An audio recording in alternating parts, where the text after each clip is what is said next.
I'm Loretta Mextoxen. I'm the chairwoman of the Oneida Land Claims Commission. And in that capacity, I'm going to talk about the Treaty of Canandaigua today. The Treaty of Canandaigua was signed by President Washington on November 11, 1794. It included all the nations of the Six Nations: the Mohawk, Oneida, Onondaga, Cayuga, Seneca, and Tuscarora. It was called the Pickering Treaty because he was the commissioner that was designated to work with the tribes to come to a resolution on the treaty. It was also called the Calico Treaty because some parts of the treaty gave calico to the tribes that were signed. And so it's called the Canandaigua Treaty, the Pickering Treaty, also the Calico Treaty. It was signed on November 11, 1794, in the village of Canandaigua, one of the villages on the Finger Lakes in upstate New York. The major article that applied to the Oneidas was Article 2, and Article 2 said that the Oneidas and their neighbors would be secure in their land forever. That did not turn out to be the case. It was immediately thereafter, in 1795, when an illegal treaty with the state of New York took 100,000 acres of the 270,000 acres that was originally the reservation of the Oneida Nation, secured at least from 1788. The Oneidas and their friends were named in Article 2. Their friends were not named, but they were understood to be the Stockbridge and the Brotherton Indians, who fought with the Oneidas in the Revolutionary War on the side of the 13 colonies. Later on, the three tribes were honored by General George Washington, who signed the treaty in 1794. They were honored to receive a small compensation for their military assistance in the Revolutionary War. And the Oneidas, to this day, receive a small compensation appropriated by the Congress of the United States every year in the budget of $1,800.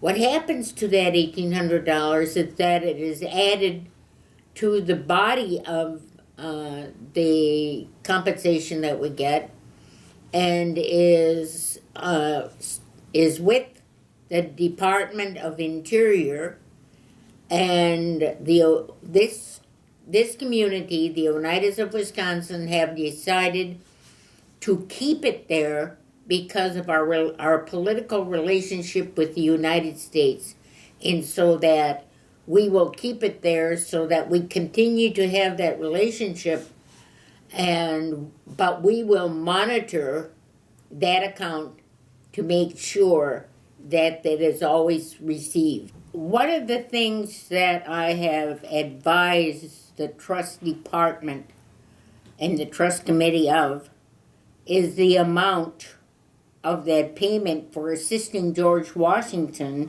in the Revolutionary War to win on the side of the 13 colonies. $1,800 is a pittance per year. And so that we should be receiving quite a large amount of funds. And I asked the trust department to do research on that issue, and that we should be ready to introduce something in Congress to increase that payment to a much larger amount. it could be anything. I suggested not $1,800, which we receive now, but perhaps $18 million. Um, this tribe deserves it. They lost 500 men in the Battle of Oriskany, fighting for the side of the revolution, and there is no amount of money that can compensate this tribe for the loss of all those young men. So I believe that we should concentrate our resources on investigating the situation and getting it together on a bill to introduce into Congress at some appropriate time. I will read the treaty. The Treaty of Canandaigua of 1794, and you can see that there are the 13 colonies on the wampum, and the two people in the middle represent, one would represent the chief of the Six Nations, the other one would represent President Washington. The President of the United States, having determined to hold a conference with the Six Nations of Indians for the purpose of removing from their mind all causes of complaint and establishing a firm and permanent friendship with them, and Timothy Pickering being appointed sole agent for that purpose, and the agent having met and conferred with sachems, chiefs, and warriors of the Six Nations in a general council. Now, in order to accomplish the good design of this conference, the parties have agreed on the following article, which, when ratified by the President and with the advice and consent of the Senate of the United States, shall be binding on them and the Six Nations. So it'll be binding on the United States, and binding on the tribes as well. Article 1. Peace and friendship are hereby firmly established and shall be perpetual between the United States and the Six Nations. Peace was very important because the new United States didn't want to be disrupted by altercations with all tribes. So they wanted peace with every tribe, and all the early treaties, the first thing they put in there was peace. The United States, this is Article 2 now. The United States acknowledged the lands reserved to the Oneida, Onondaga, and Cayuga nations in the respective treaties with the state of New York, and called their reservations to be their property, and the United States will never claim the same, nor disturb them or either of the Six Nations, nor their Indian friends residing thereon, and united with them in that theirs, nor their Indian friends residing thereon. So there were other tribes residing on Oneida territory, and united with them in the free use and enjoyment thereof. But the said reservation shall remain theirs, until they choose to sell the same to the people of the United States who have the right to purchase. The land, Article 3 says, the land of the Seneca Nation is bound as follows. Now this describes the Seneca Nation's territory. Beginning on Lake Ontario, at the northwest corner of the land they sold to Oliver Phelps, the line run westerly along the lake as far as Oyungwanye Creek at Johnson's Landing Place, about 4 miles eastward from the Fort of Niagara. Then southerly, up that creek to its main fork, then straight to the main fork of Stedman's Creek, which empties into the River Niagara, above Fort Schlosser, and then onward from that fork, continuing the same straight course to that river.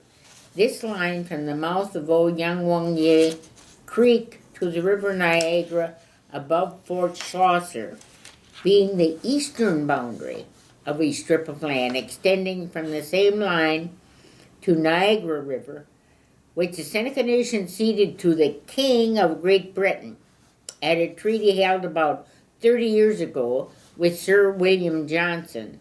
Then the line runs along the River Niagara to Lake Erie, then along Lake Erie to the northeast corner of a triangular piece of land which the United States conveyed to the state of Pennsylvania, as by the President's patent dated the 3rd day of March, 1792.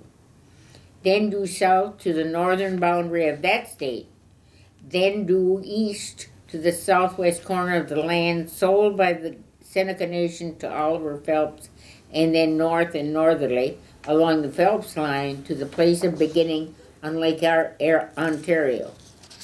Now, the United States acknowledge all the land within the aforementioned boundaries to be the property of the Seneca Nation, and the United States will never claim the same, nor disturb that Seneca Nation, nor any of the Six Nations or their Indian friends residing thereon, and united with them in the free use and enjoyment thereof, but it shall remain theirs until they choose to sell the same to the people of the United States who have the right to purchase.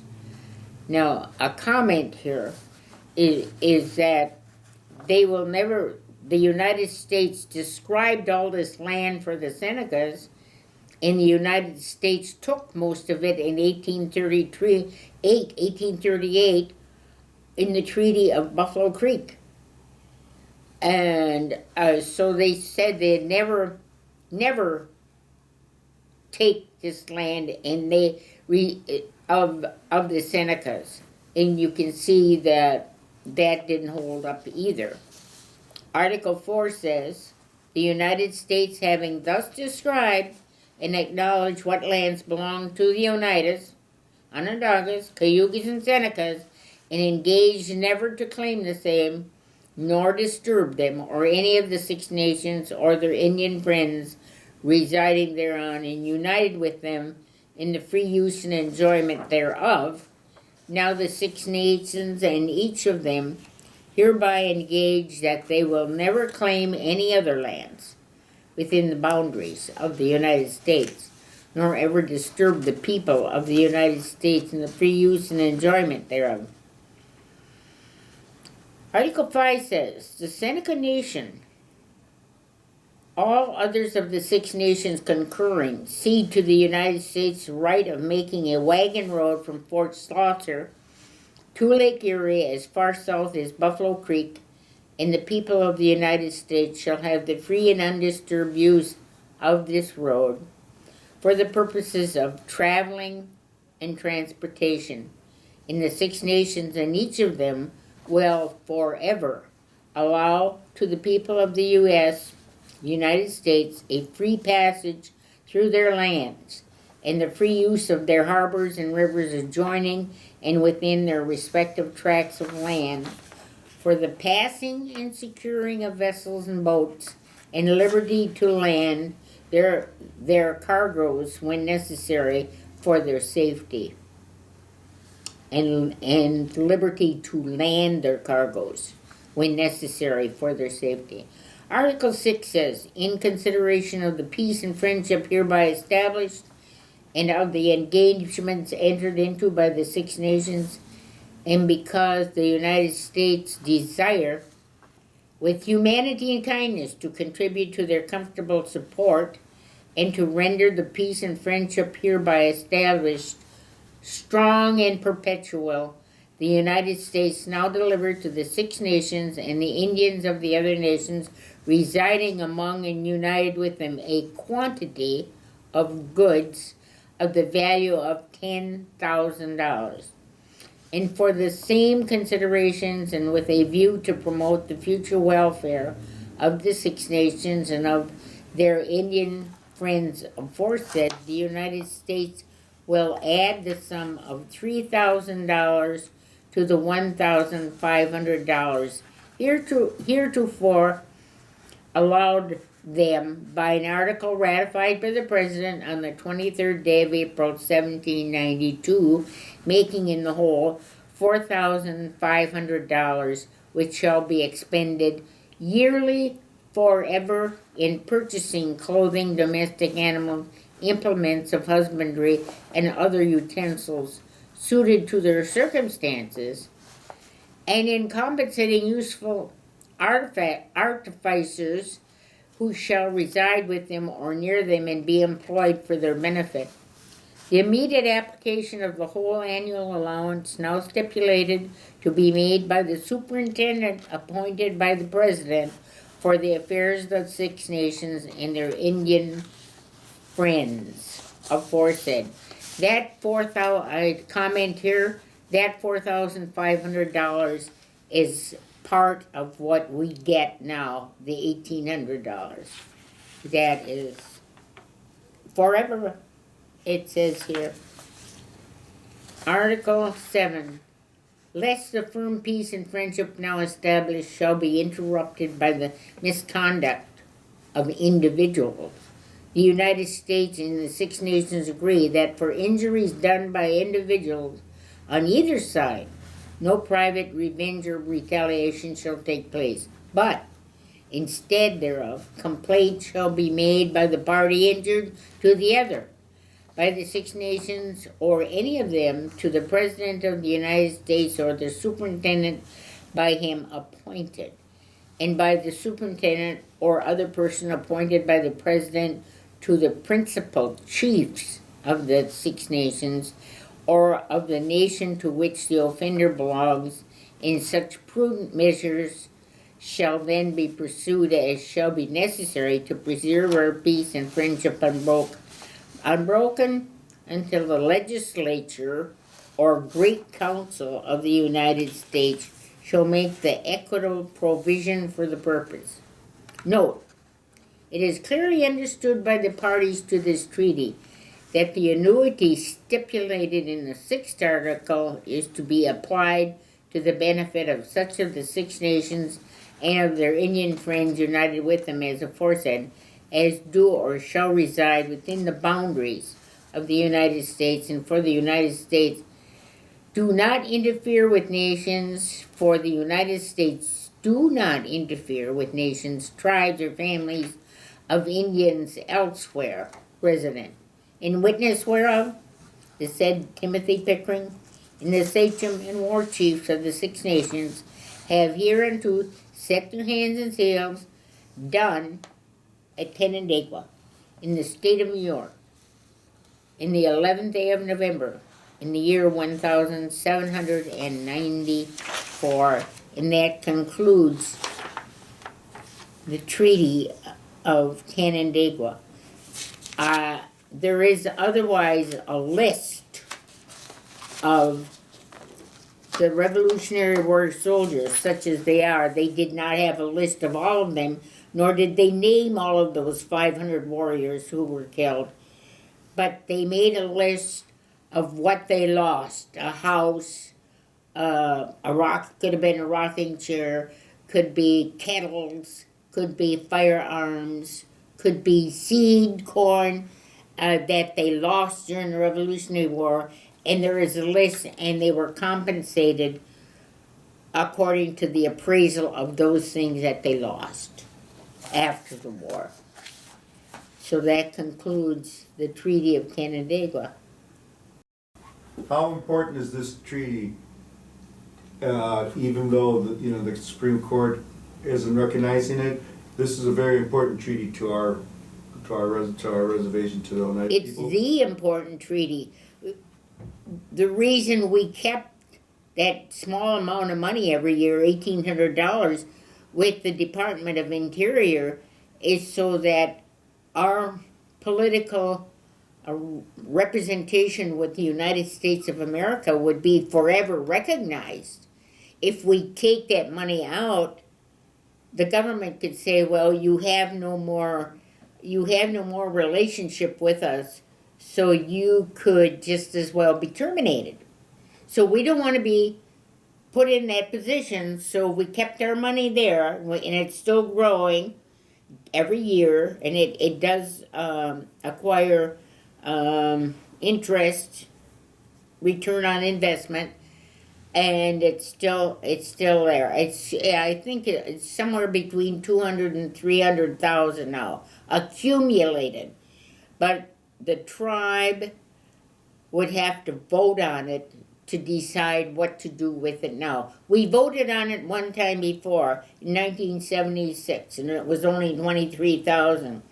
And the tribe voted to use those funds to buy linens, sheets, and curtains for the Anna John nursing home at that time. So it's still there, and the trust committee has made sure it's there, and they monitor it so they know that the money goes in that account, and they know that it is being invested. And that's the Treaty of Canandaigua.